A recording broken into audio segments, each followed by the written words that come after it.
ఎడారిలో జలధారలు. రచన doctor K Job Sudarshan.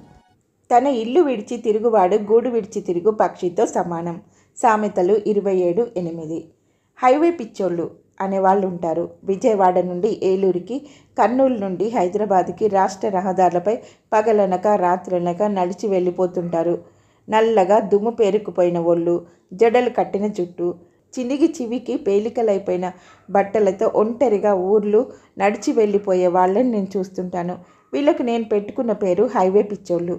ఒక్కొక్కడి జీవితం వెనుక ఎటువంటి విషాదగాథ ఉందో అని తలపోస్తూ ఉంటాను. మరొక హృదయ విదారక దృశ్యం కూడా రహదారుల్లో మనకి తారసపడుతుంది. రాత్రి 11-12 గంటల వేళ వేగంగా కారులో వెళ్ళిపోతుంటే గ్రామాల పొరిమెనల్లో ఉన్నట్టుండి దారి ప్రక్కన ఒక ఆడమనిషి ఒంటరిగా చీకట్లో నిలబడి ఉంటుంది. నాకు చాలా కాలం అర్థం కాలేదు. వారు రహదారి వేశ్యలు, లారీ డ్రైవర్లు ఈ స్త్రీలను ఎక్కించుకొని కొంత దూరం తీసుకుపోతుంటారు. మనకు తెలియని ప్రపంచం చాలా ఉంది. ప్రపంచంలో మనం ఊహించలేని విషాదం ఎంతో ఉంది.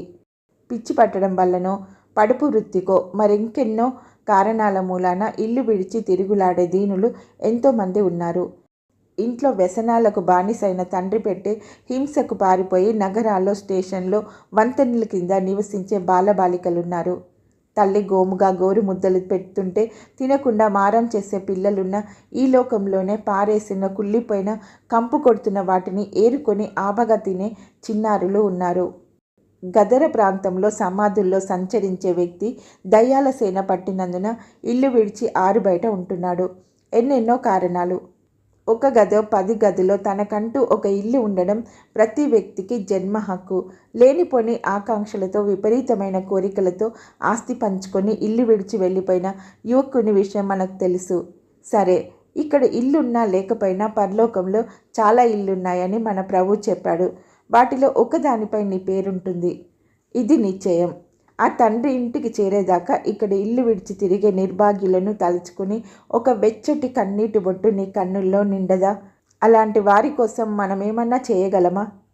ఎముకలు కొరికే చలిలో ముడుచుకు పడుకొని ఆకలితో ఆక్రోశించిన పేగులు కేకలు వింటూ నవ్వుతూ ఏడుస్తూ పారేసిన మెతుకులపై పైకి ఉరికే శూనకాలతో పోటీ పడుతూ ఓడిపోతూ, ఊరు వాకిలి వదిలి ఊర కుక్కల్లా తిరుగుతూ తిట్లు తన్నులు తింటూ గట్లు తెగిన మురికి గుంటల్లా ఎవరికి కాక ఇల్లు విడిచి ఎందుకు పనికి రాక ఎందరో ఉన్నారు. ఏమిటి వారి భవితవ్యం? ఏమిటి నీ కర్తవ్యం? యవ్వనుడు వృద్ధుడును వీధులలో నేలను పడి ఉన్నారు. విలాప వాక్యాలు 2:21.